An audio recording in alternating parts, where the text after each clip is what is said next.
مع محمد هذا اليوم المغرب منحتنا استقلالنا الكروي وفك ارتباطنا مع العالم معناتها الغربي بصراحة.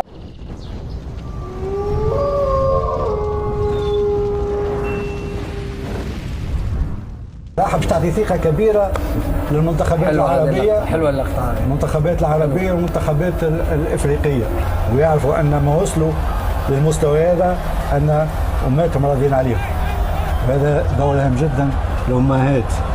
اليوم بصراحة كتبوا التاريخ، أحرم من ذهب المنتخب المغربي، باش يعطي ثقة كبيرة للمنتخبات العربية والإفريقية أن كل شيء ممكن. هذا عزيز بني نقول له مبروك عزيز.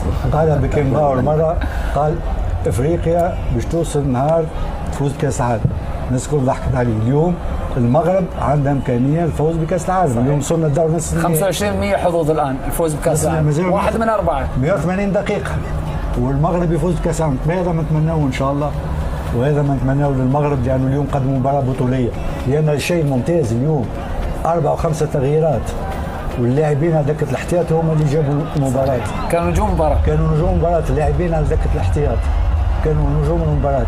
بانو قلنا اللاعب هذا باش يلقى صعوبات كبيرة لأنه ما لعبش كثير، لكن شاهدناه في الكرات العالية الكل ما شاء الله عليه، بروح قتالية عالية جدا. وهذا توضح لنا أن الفريق هذايا عنده إمكانيات كبيرة من الناحية الفنية. المنظومة الدفاعية أقوى منظومة دفاعية، ما سجل إلا هدف في 5 مباريات، وهذا إنجاز كبير بالنسبة للكرة المغربية، أنه في كأس عالم وتلعب ضد أفضل اللاعبين في العالم ما سجل لك إلا هدف.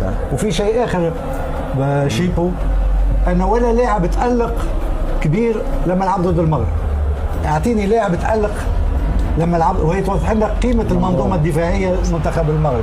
برافو المنتخب المغربي وبرافو محمد، انت وجهك مبروك حبيبي. عودوا مبروك وكاكا ابقى معنا النهائي ان شاء الله. انا قلت لك كاكا، قلت له ملك المغرب طالبك في استوديو السيمي فاينل.